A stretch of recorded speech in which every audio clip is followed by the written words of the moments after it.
নির্বাচনী প্রচারণা উপসভার আজকের সভার সম্মানিত সভাপতি উপস্থিত রয়েছেন। আজকে অনুষ্ঠানের প্রধান অতিথি বিশেষ অতিথিবৃন্দ উপস্থিত রয়েছেন আমার সামনে যুবক ছাত্র জনতা এবং আলিম ওলামা সহ বিভিন্ন স্তরের নেতৃবৃন্দ।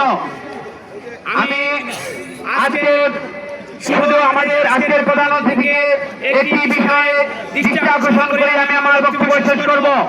মাননীয় প্রধান অতিথি, আপনি জানেন এই এলাকাটা অত্যন্ত বিশাল একটি জনবহুল এরিয়া। সেখানে আমরা এখনো প্রত্যেকটি গ্রামে প্রায় 70টা গ্রামে এখনো আমাদের জনসংযোগের কোনো ব্যবস্থা হয় নাই।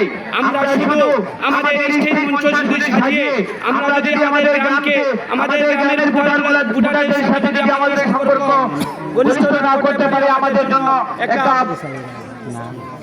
বিপদ সংকেত রয়েছে। তাই আমি আপনার প্রতি দৃষ্টি আকর্ষণ এবং আমার নেতা কর্মীদের প্রতি অনুরোধ জানিয়ে আমি এখানে বক্তব্য শেষ করব। পাশাপাশি আমরা প্রত্যেকটি পাড়া মহল্লায় আমরা আমাদের কার্যক্রম চালিয়ে যাচ্ছি। সেই আশা ব্যক্ত করে এবং আগামী 12 তারিখ তাকে সৃষ্টি বিজয়ী করার লক্ষ্যে সবাই কার্যক্রম চালিয়ে যাবো সে আশা ব্যক্ত করে আমি আমার বক্তব্য শেষ করছি। আল্লাহ হাফেজ, আসসালামু আলাইকুম।